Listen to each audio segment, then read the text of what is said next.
Wala nga pala ako sa 7-Eleven ulit kasi nag-withdraw ako. Wala nga pala kasi na akong pera. Ang titira pera ko nga pala dito sa wallet ko ay 100.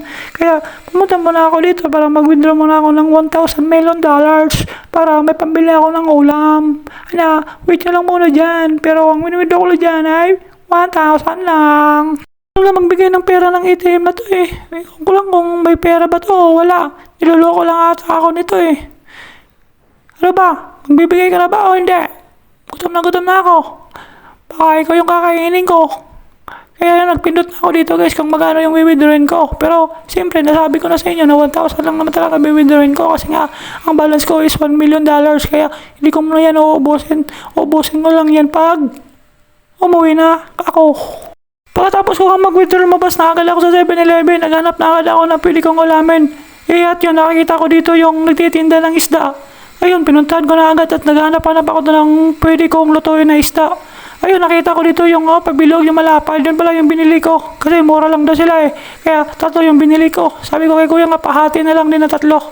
Tapos ko bumili ng isda, duman muna ako dito sa may talipapa. Bumili muna akong talong at saka yung mga recados na pang sasawa. At nakarating na ako dito sa bahay. Magbibihis muna ako bago ako magluto.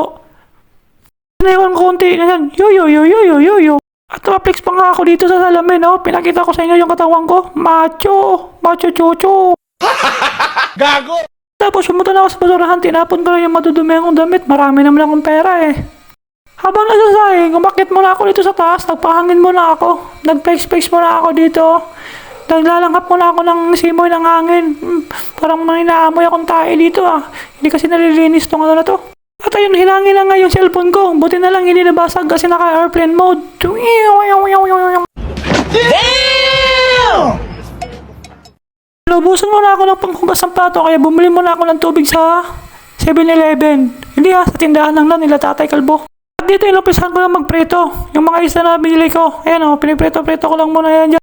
Siyempre, matik na yan. Instant luto yan para kumain na tayo. Ayan, pinapaplex ko muna yung mga niluluto ko. May siling labuyo na hindi naman maanghang. May kanin na init na init. Ayun, may talong na sarap na charap. Samahan na ulit akong kumakain. Kasi ito lang man laging binablog natin eh. Kain lang ng kain eh. Walang katapusan. Parang gutom ko, hindi na nga ako nagbihis yan ng damit. Yung damit ko pa yan, papuntang trabaho eh. Kaya, tara, kain na tayo. Umpisa na natin dyan sa talong. Ayan, hindi pala talong, isda pala. Diniladilaan ko pa yan Baka hindi maalat eh. Nilagyan ko kasi ng isang katutak na asin para umalat-alat naman katulad ng sa kanya. Alat-alat. Tignan natin sa sausawan. Yung toyo, ginagawa na nating sabaw. Pinubudbud muna sa kanin bago tayo kumain. Diba? Tama?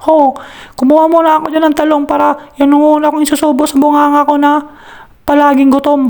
Kung napapansin nyo, mabilis talaga akong kumain. Ganyan talaga kasi nga na-train kasi ako ng magulang ko na mabilis kumain. Ayun, hindi naman yun sila military pero ganun talaga ako kumain, mabilis. Kaya para pag mabilis mabusog. Mabilis din tumain. Charot!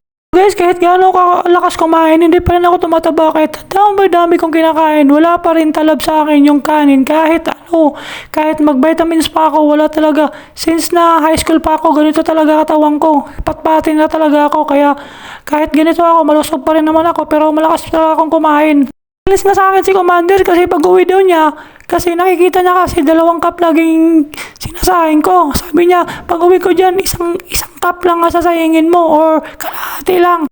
Voice over ko, nasasamid na ako. Iwan ko ba kung bakit nasasanib ako or kasi nga binabago-bago ko na yung boses ko kaya iwan ko lang. Ginagaya ko kasi si Doraemon. Idol ko kasi si Doraemon. Alam mo si Doraemon? Yun.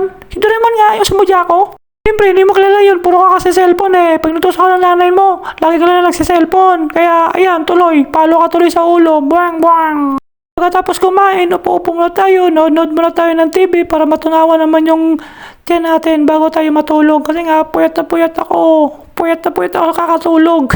Ang yun hindi ako natutulog sa company. Nagtatrabaho ako ng maayos doon. Diba? Hasula, oy!